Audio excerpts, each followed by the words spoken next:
And it's revision time. Hey guys, what's up? It's the Culture Detective here, busting my ass off, trying to revise, but I can't because I'm lazy. Anyways, I'm gonna do my second last list of the list week 2010s of the decade, and that is going to be the top 40 worst movies of the decade. My hair is trash, but I don't care.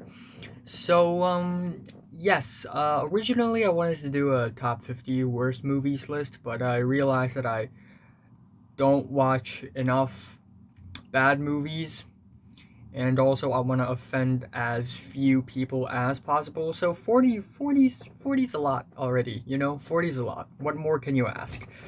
Okay, at number 40, we have Unfriended, which is supposed to be this really unique, refreshing internet cyber bully, strange, supernatural horror movie, and it just ends up as being cheesy and boring. There's another movie called Searching that is in a similar style, but is way better because it has better acting and more interesting plot than this crap. Then we have Getaway at number 39, which is a car chase movie starring Ethan Hawke, a legitimately talented actor, and Selena Gomez trying to be badass but really isn't. And it's supposed to be a car chase movie for the sake of car chase. They're, I guess, being chased by the cops, but Ethan Hawke literally drove the car around destroying stuffs for the sake of destroying stuffs, because there's this other guy who's on the phone saying, hey, if you don't drive and destroy stuff, I'm gonna kill your wife. So of course Ethan Hawke does it, and that's the movie. Yeah.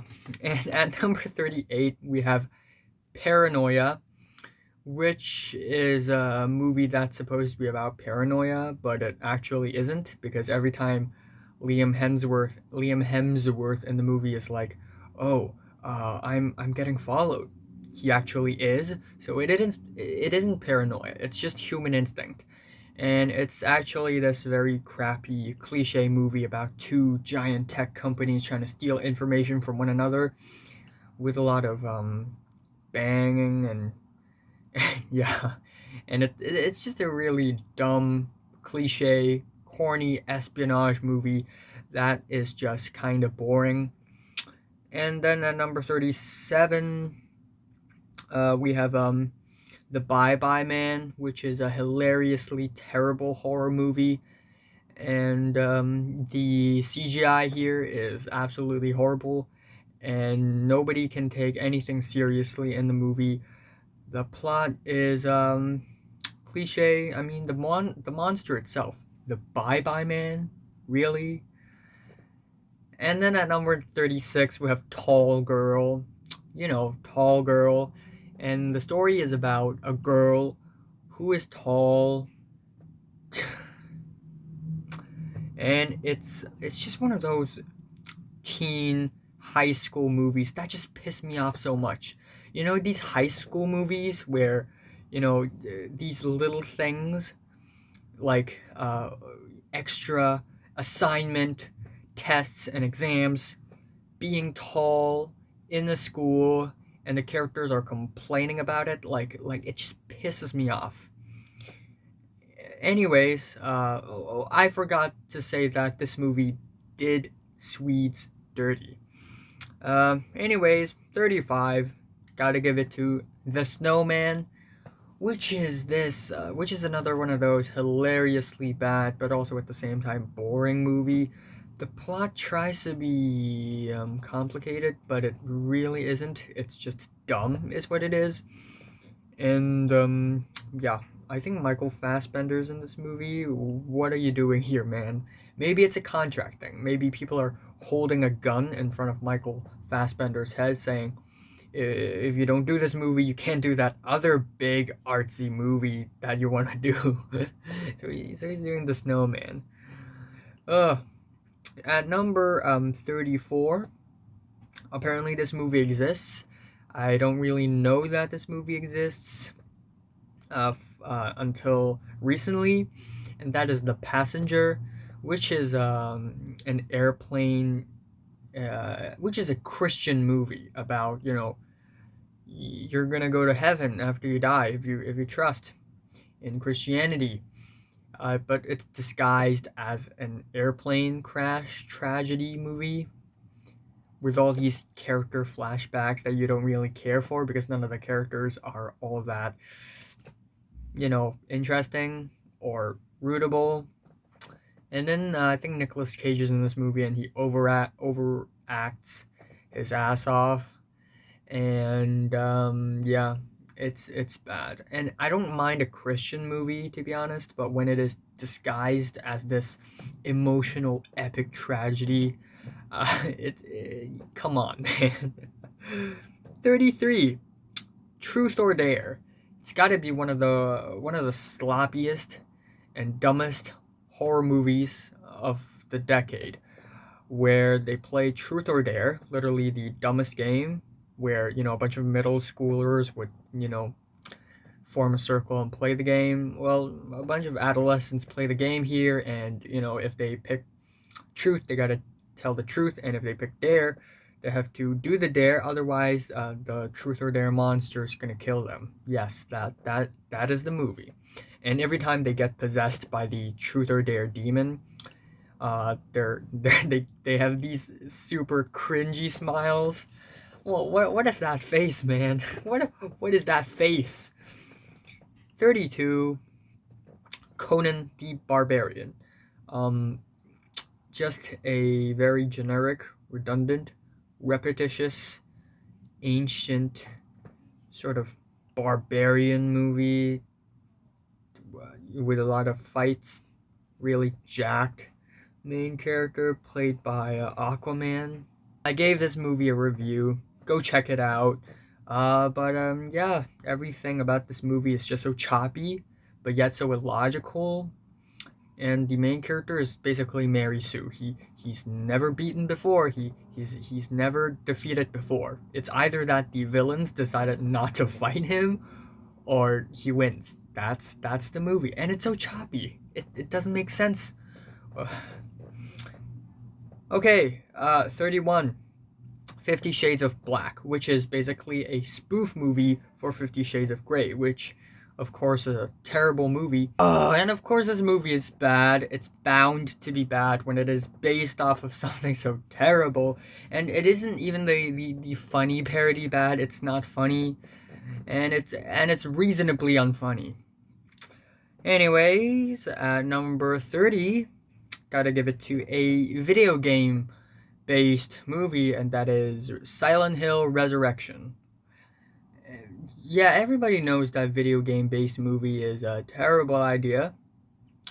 A movie based off of a stupid game like Truth or Dare, it's also very stupid. I can't wait for Rock Paper Scissors, the sequel. And a movie based off of emojis is terrible as well. So we have a video game movie. And yeah, hey, video games, they're cool, right? You can experience the horror yourself. You can make decisions as the character. You can move around. But why wouldn't anyone want to watch the movie where you just sit and watch and do nothing? It just defeats the purpose. It's not scary. This movie is like going through a hallway of a bunch of wax figures and nothing happening. You're just going from point A to point B without anything happening.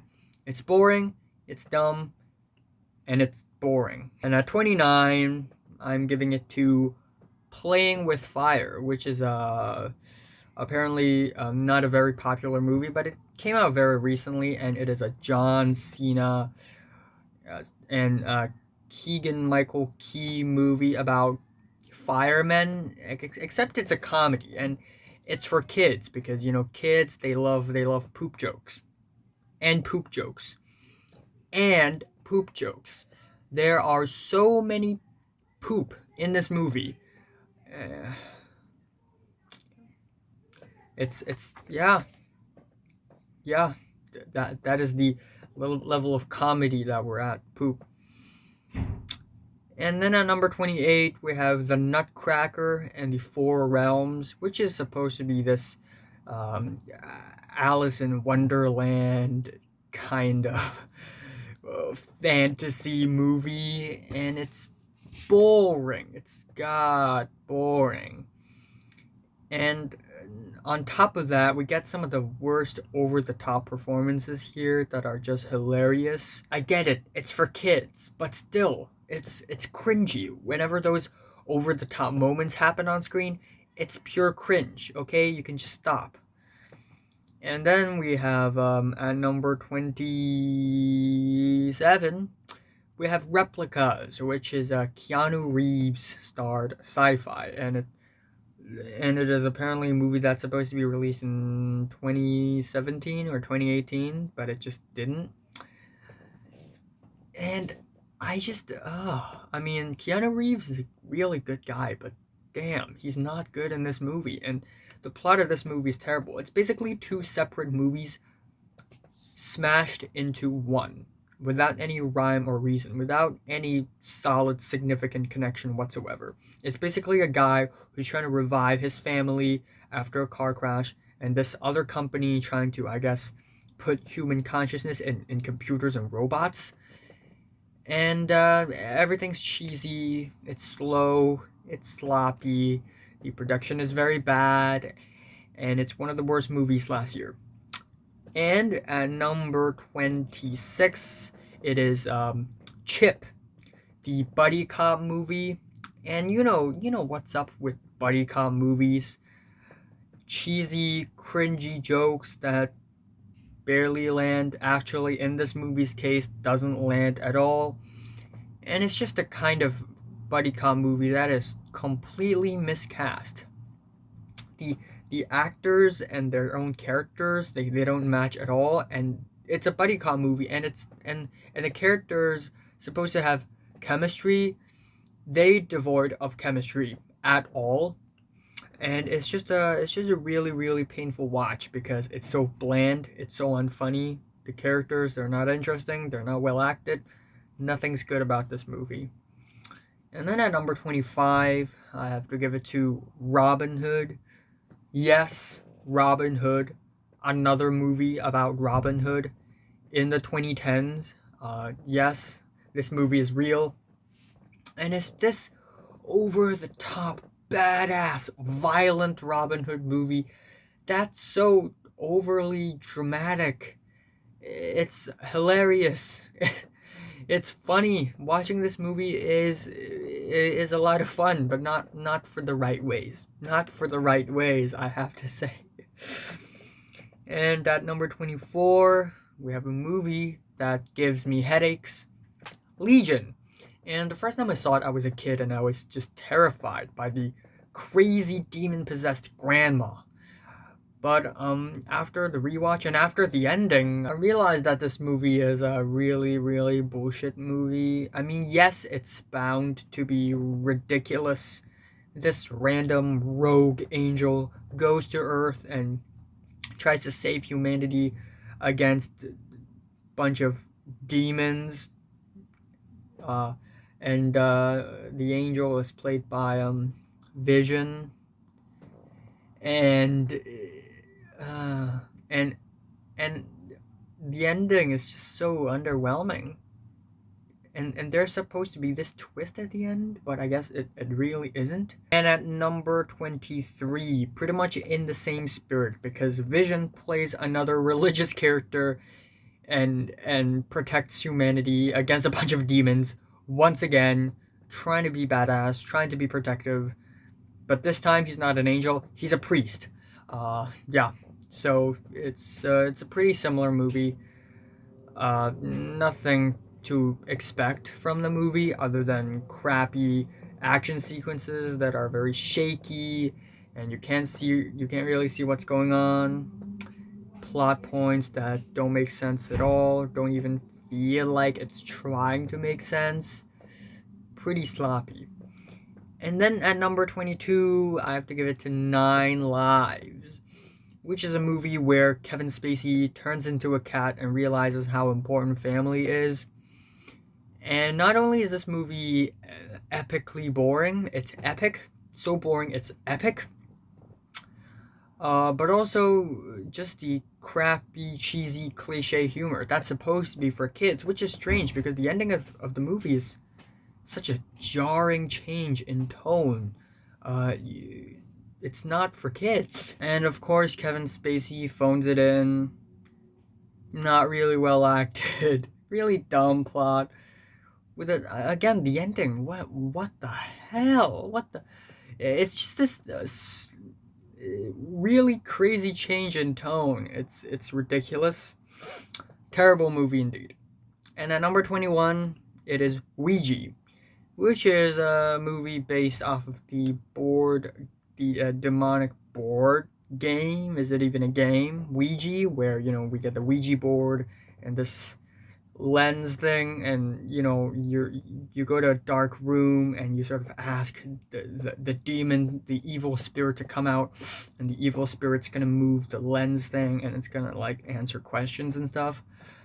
But except for Ouija, it is one of the sloppiest, most generic, and the most cliche and expectable horror movies of the decade. Of course, like any crappy horror movies in the 2010s, it's just a bunch of jump scares without any anticipation. Actually, there is anticipation, but they never really pay off.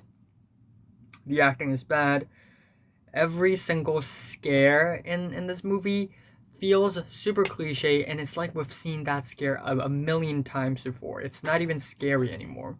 Very unoriginal, very uncreative, and there's just something so not scary about this movie that makes this movie so bland and boring. Anyways, we're halfway through the list. God, please leave me alone. Please. Every time I try to make a video, everyone just decides to show up outside of my room. Anyways, at number 20, we have Frankenstein, featuring Aaron Eckhart playing a badass good guy. That is actually the Frankenstein monster. And this movie is, it's so bad it's almost kind of good, because it's funny. Of course, we get some cool fight scenes here, but really, this movie is a friggin' mess. It's super complicated. So we have the Frankenstein monster, who's supposed to be this good guy, the protagonist. We get the love interest, who doesn't really do anything in the movie. We get the demons, and then these other groups of monsters, gargoyles, and they have like a war against one another. And Frankenstein monster is caught in the middle of all this, and it's just really, it's needlessly complicated, almost too complicated for its own good, because with the very sloppy direction, sloppy production. I mean, Aaron Eckhart does really act his ass off, but it's not worth it here. This movie just can't stand on its own weight. It's carrying too much, and as a result, it's this messy, sloppy, overly complicated mess. I guess even more complicated and messy is New Year's Eve at number 29, at number 19, which is a movie about New Year's Eve, and we get like 50 big actors in this movie, and each one of them play a small role, and they have their own thing. And since everybody's in the movie, everybody's boring. No one's special. Not a single plot point here is special, because there are just so many plot points. The movie just fails to focus on one single plot point at a time. It's just a total friggin' mess. And at the end of the day, it's boring. It's torturous, because you don't care for any of the characters at all. Robert De Niro's in this movie. Why are you here? Why are you in this movie? What are you doing in this movie? Everybody here, they're not special. When everyone's special, no one's special. That's the moral of the story. Why does this movie even exist? I have no idea. And then we have The Haunting of Sharon Tate at number 18, which is a horror movie. Another horror movie that is crappy, has a lot of fake jump scares, and it exploits the murder of Sharon Tate, the really famous murder of Sharon Tate, murdered by the Manson family. And this movie turns this horrific, real murder into this spooky, supernatural shit that is really unbelievable. Has a lot of dumbass dream sequences that are super generic and cliche. The acting is terrible. And so many things about this movie is just wrong. It's just wrong. And then at number 27, I'm giving it to a franchise. That is the Paranormal Activity franchise. You know, the franchise starts off pretty solid, but really, they keep on milking the franchise over and over and over again with stories that repeat itself over and over and over again for some reason. And now it's this super predictable, boring, bland, generic, cliche franchise of horror movies that nobody really asked for. Everything about this, everything about the scares in this franchise is so generic, so cliche. We get jump scares again, and these are the kind of jump scares that you can count down to, like 3, 2, 1, ah, those kind of jump scares. And at number 16, I'm giving it to The Fanatic, which is a movie where John Travolta plays an autistic fan who is a huge fan of this douche actor and is annoying this actor because he really wants an autograph. And so this actor got so pissed off he wanted to murder this fan. And yeah, it's ridiculous. Where do you even get the plot idea of this movie? And this movie doesn't even, I guess, pay respect or raise awareness of the autism issue around the world, but rather it paints them in a dumb light. The dialogues are sloppy. The first line of this movie is "I want to go poop," and that's all you need to know about this sloppy ass movie that nobody decides to watch. And then at number 15, we have Grownups 2, where again we get a bunch of people, bunch of characters doing their own thing, and it's a comedy featuring Adam Sandler in the early 2010s, so it's terrible. What's terrible about this movie is that there's no narrative. There isn't even a single plot line that puts all of the scenes in this movie together. Every single scene feels like its own thing. We have this one joke, this joke happens, it's over, we move on to the next scene. And everything's just so choppy, so messy, so unbound together. This movie is all over the place, it's all over the kitchen sink, and it's still one of the most unfunny movies of the decade. The laughs are immature, the plot points never really exist. The characters, they're not even really, you don't really feel like they're the kind of characters that you would root for. So I don't really see the point of this movie. Anyways, number 14, it's another franchise, and that is Michael Bay's Transformers franchise. Again, it started off pretty solid because nobody really expected, cool, crazy explosion, fight, chaos, fire, car chase, transforming cars, machine, explosion, orgy. But as the franchise goes on, that is literally the synopsis of every single Transformers movie. Okay? Metal, orgy, crashing, exploding, slow-mo, that's overly dramatic, things breaking, things exploding, hot girls, strippers, unfunny jokes that make you cringe, a dumbass main character. You know the formula. It's torturous, to be honest. Going through this franchise, it's torturous. Number 13, we have Gods of Egypt, which is a hilariously terrible movie. Another one of those movies that sort of throws back to, ancient Egypt and is trying to be this mythological, fight movie between, mortal humans versus Greek gods, and, a lot of puzzles and like more puzzles and chases. The acting is terrible. The plot is ridiculous. The CGI is laughably bad. It's like bad PS1 graphics. And yeah, the love interest of the movie, it's not even that much of a love interest in the movie. It's just one bland, boring, laughably horrible movie. And then we have number 12, which pretty much falls onto the same category, The Legend of Hercules. Again, sort of throws back to the ancient times, you know, except we have the supernatural element, or more like the mythological element, removed. Now we have an even more boring, bland, generic, washed down, watered down movie about a bunch of interesting characters fighting uninteresting fights. And this movie also plays really safe, so you don't really expect anything all that flashy or crazy about this movie. It's all very safe and very predictable.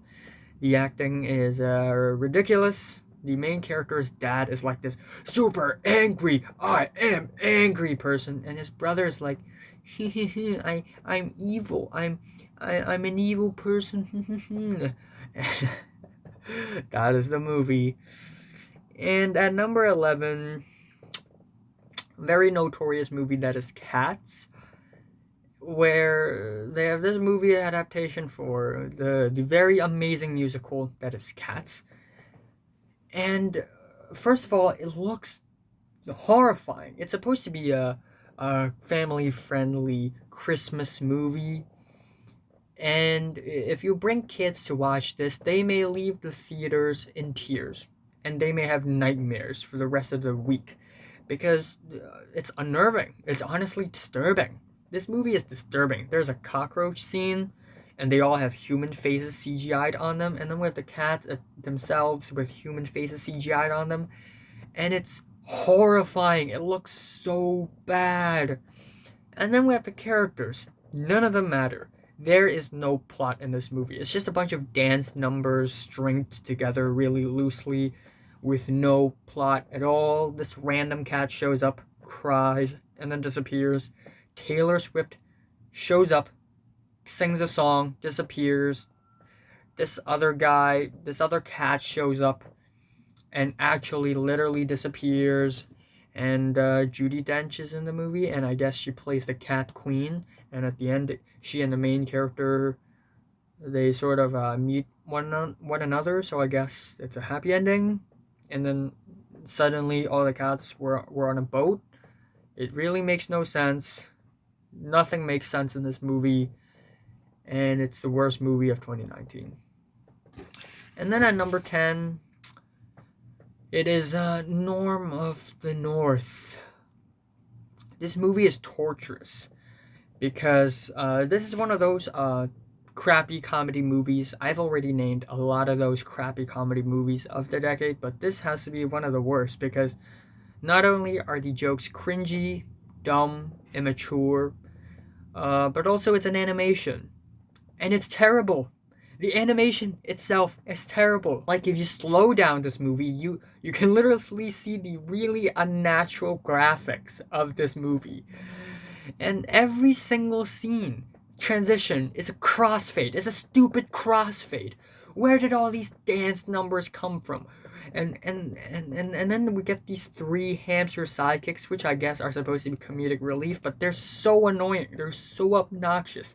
They're not funny. They're dumb. The plot of the movie is friggin' ridiculous. A land developer decides to build houses on the friggin' Antarctica? What? It's ridiculous. It's stupid, and I bet that kids won't even love this movie. It is just such an insult of a movie.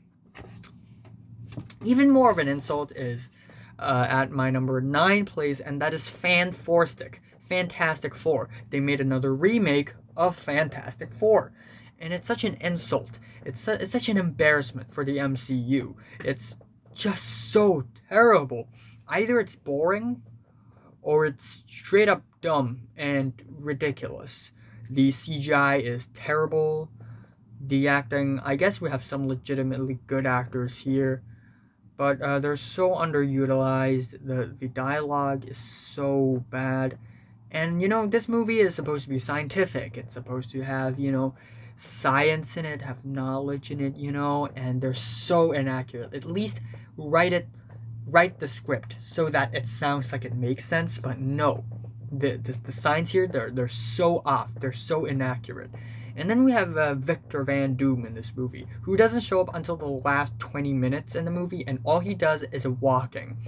He looks terrible, and he walks around, and people around him just dies. That's it. That's it. It's a dumbass villain. You know, he could be a robot. You know, he doesn't talk. He doesn't do anything. He could be a piece of rock. He could be a piece of floating rock. Yeah. And at number 8, truly, if you don't have a sense of humor, this movie would definitely be the worst movie of all times, and that is Birdemic, Shock and Terror. But the reason why I'm not putting this at number 1 is because it's so fucking bad, it's actually good. It is a comedy. It is comedy gold. It is hilarious. The first time I saw the clips on this movie, I laughed my ass off. It's supposed to be like Birds, the Alfred Hitchcock movie, where the city is, I guess, invaded by a bunch of killer birds, and those birds, man, those are gifs. Okay, those are gifs pasted on top of the frame. The acting is worse than porno, and the dialogues, I don't even want to get into it. But it's just so bad. The production is so bad. It's so low budget. None of the scenes fucking matter. And it's hilarious. This movie is hilarious. It is a gem. If you want to have a good time with your friends, you know, you just want to watch a dumb movie, just watch Birdemic. And then at number 7, we have The Last Airbender by M. Night Shyamalan. M. Night Shyamalan, the master of plot twists. And, you know, he has made some good-ass movies before. Split, The Sixth Sense, of course, Unbreakable. But he also has a good stack of terrible movies, like The Last Airbender, where I guess it is a movie adaptation of Avatar, the anime, which is based off of another story. I think it's a manga originally. Yeah, it definitely is a manga originally.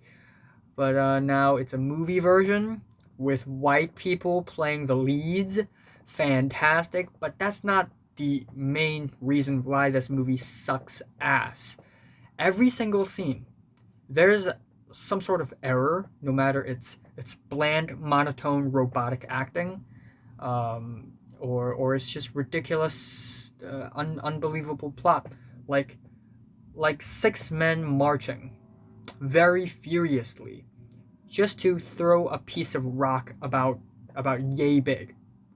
That's ridiculous. Okay, that is ridiculous. The villains are super unconvincing in the movie, and I guess there's supposed to be a twist at the end of the movie, but the twist is so untwist, it's kind of confusing actually. And none of the characters are rootable. None of the scenes are good. I guess the CGI is the only reason why this movie isn't in the top 5. But it's a really infuriatingly bad and hilariously terrible movie. And then we have number 6, which is an even worse M. Night Shyamalan movie, that is After Earth. And the funny part of the movie is that it's not even M. Night's idea to make this movie at first. It's just Will Smith trying to make a movie bond with his son, Jaden. And so they decided to make a dystopian movie where it takes place long into the future, where Jaden Smith's character has to wander around Earth fighting off a bunch of dangerous creatures and to send help because their jet plane crash landed on Earth. And first of all, a lot of things went wrong in this movie. First of all, the accent, because it's supposed to be in the future, so the English accent has evolved a little bit, and the accent is so inconsistent and so bad. It's hilarious. And then we have the acting. Will Smith is in this movie, yes, but all he does is sit. He just sits on a chair. That's it. And he's supposed to be this very emotionally contained person, which is weird because in real life he's very emotional, he's very lively and energetic, and it's just so miscast. And then for Jaden Smith, he's supposed to be the emotional one. He's supposed to be the very, I guess, vulnerable one at the start. But Jaden Smith in real life isn't really like this, and the acting by Jaden Smith is kind of hilarious. The plot is bad. A lot of it doesn't make any sense. There are so many plot holes in this movie, and so many confusing moments in this movie. The climax of this movie is not a good payoff. And then I guess I have to move over to the top 5 worst movies of the decade. And I'm already really tired right now, so I'll go through it rather quickly. Not really though, because I talk a lot.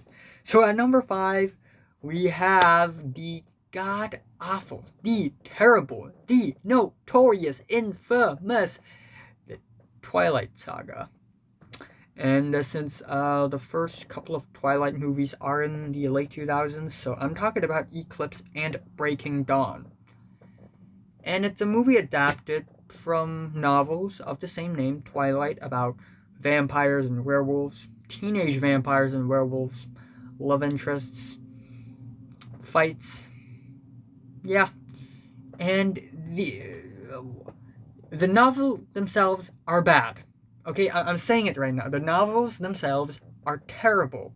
They're boring, the characters are uninteresting, and it sounds like a Wattpad story. And the story idea isn't really all that innovative or whatever, because we get these hot boys and hot girls who are vampires and werewolves, and they don't do anything other than having sex. And every time they have sex, it's boring. It's supposed to be emotional and dramatic, but it's not. These Twilight movies are as boring and as bland as wallpaper, and these characters are super unrelatable, super unlikable. The acting, it's terrible. And Robert Pattinson, he's a fantastic actor, but he's assigned this awful role, and his acting performances are all wasted. And everything about this movie, the visual effects, the production, the editing, it's all terrible. The only thing that puts this movie away from the number 1 spot is its musical choices. I guess musically it is not as bad as the next few movies that I'm gonna mention in this list, because at number 4 we have one of the most offensive, if not the most offensive movie of the decade, and that is movie 43. This movie actually legitimately pisses me off, because this movie, it's basically a bunch of random, crappy, lowbrow shit and piss and fart SNL skits that are completely unrelated to one another, starring a bunch of big actors, big names, famous, prestigious actors, and they only show up in these skits to say a few lines, to crack a dumb joke, and that's it. And it's offensive. It's offensively bad. This movie exploits these big names and tell everyone, "Hey, look at our movie. We got a lot of actors. We got Hugh Jackman and Kate Winslet and we got Richard Gere and we got everyone in the world and just go watch it. It's a fun movie. It's and every single skit is infuriatingly unfunny. There are skits here that are straight up annoying. We have this Truth or Dare skit, which I guess the premise is supposed to be, it's getting more and more crazy and intense, but no, it just ends up looking fucking ridiculous. There's this sex robot skit, and the joke is that people may have sex with this sex robot, and it's not funny. There's this shit skit where it's literally about shitting. Chris Pratt, you don't have to do this. There's this skit where there's balls hanging from Hugh Jackman's neck, which sounds funny if I say it, but really, if you watch the movie, it's not funny. I guess the only skit that I actually find remotely funny is the Terrence Howard skit where he's like, black people is gonna win basketball because you're black. And everyone's like, what? I guess that's kind of funny. But other than that, the whole movie, it's offensively terrible. I couldn't make it through halfway when I watched the movie because it was so bad. And at number 3, the most disgusting, the grossest movie of the decade, Jack and Jill, where Adam Sandler plays Jack, Adam Sandler roles, and Jill, basically Adam Sandler if he's a woman. And oh my gosh, this is one of the grossest, most disgusting comedies of the decade. All of my complaints about comedy movies in this video so far all apply to this movie, but threefold. And the character of Jill is absolutely annoying. The jokes, sometimes the joke don't land, and it feels like the movie is trying to crack this joke, but halfway through cracking this joke, they regret it, so it just suddenly abruptly stops. There are scenes in this movie that are just gross and sort of distasteful. I don't care for the plot. I don't care for any of the characters. The dialogues, they make so less sense. The dialogues, I mean, yes, of course, the dialogues are cheesy, they're poorly written, but at least make sense, at least construct complete sentences, at least speak English properly. The characters, they don't do that in here, and not only Jack and Jill, but side characters that are supposed to be normal, they can't speak proper English either. Like, why does this movie even exist? Why did the studio decide to give the green light to this movie? It's terrible. It's a terrible idea. No. And at number 2, I am giving it to the Emoji Movie, which is a movie based off of fucking emojis in the phones. Emojis. Those yellow faces. Yes.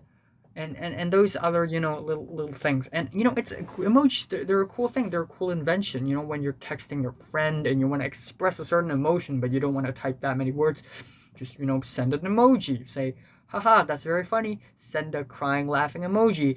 Oh no, I'm really worried. Send a concerned, worried emoji. But you don't have to make a freaking movie out of this, for God's sakes. What is the mentality behind making this movie? Why does this movie exist? Why is Patrick Stewart playing poop? Why? This meh emoji, and he's always like, meh.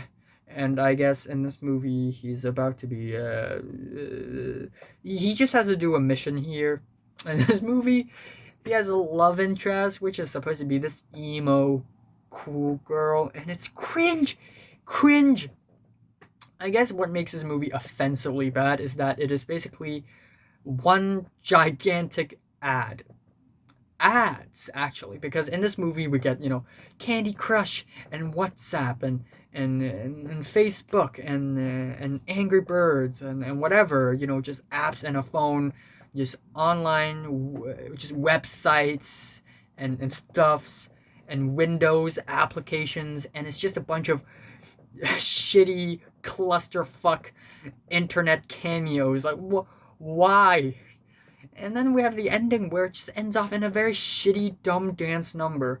Why? I don't understand. Every single part of the movie is infuriating. It really angers me that this movie exists. The acting is god-awful. The plot is non-existent. Very clearly, they put a priority in product placement and promoting these apps over the friggin' plot. And, yeah. You know what my number 1 is. You know what's the worst movie of the decade? 50 Shades of Grey. All 3 of the movies, the franchise. 50 Shades of Grey, the movie. It started off as a fan fiction of Twilight. Yep, I'm serious. It's a shitty fan fiction of a shitty movie adapted from a shitty novel series. And the result, every single thing about this movie is terrible.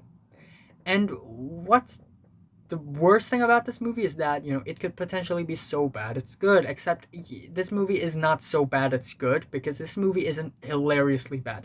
It's so terrible, so fake, so unrealistic, but just right before it's funny. Just right before that point. And that makes it the worst kind of bad movies there is. The acting here, oh my god. The characters here, oh, we get this Christian Grey guy who's this rich, emotionless asshole douchebag, and we get this, very helpless, innocent sort of girl played by Dakota Johnson, and we get this Christian Grey character who's like, hey, want to have sex? And of course, it's about BDSM. Except there are around 3 to 4 sex scenes in this movie, and in the first movie I'm talking about, and they're all boring. They managed to make sex boring. This movie manages to make sex boring. I'm honestly impressed. How do you manage to make sex boring? I don't know, but this movie did it. And every time there's a sex scene, shitty pop music plays, super impositions in the editing, and it's just so choppy, and it's so fake. We have some of the most unsexy sex scenes I've ever seen in a movie so far. Actually, maybe ever.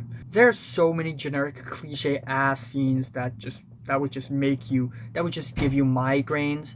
Like the first time Christian Grey and Anna meet, and Anna just falls face flat onto the ground the first time they meet. Why? And then there's a scene where they were about to cross the road, and suddenly this random bicycle just came flying out of nowhere from the right bottom corner of the frame, and then Christian Grey just grabs Anna by the head and was like, I save you, and Anna suddenly fell in love with Christian Grey, oh my gosh. And yeah, and at the end of the movie, it's like towards the end of the movie, Anna suddenly awakens, gets enlightened, and was like, Christian Grey, why you hurt me? Why do you like hurting people? And Christian Grey replied saying, oh, because I'm 50 Shades of fucked up. And and then suddenly Anna decided to do this 180-degree thing and was like, okay, punish me. So I guess Christian Grey just spanked Anna, whipped her ass, and I'm honestly a little confused at this point in the movie, because what's the moral of the story? And you know what? Moral of the story isn't really the importance. What's the point of this movie? Why does this movie exist? To show people how cool is it to whip a girl's ass? Hopefully that's not the point of the movie. Yeah, it's terrible. It's terrible. The ending, man. Originally I'm gonna do the best movies of the decade list, but I'm really tired now. I have to do revision, so I guess that's it. Thanks for watching. What's your least favorite movie of the decade? Comments below, let me know. Subscribe if you want more, and once again, thanks for watching. God.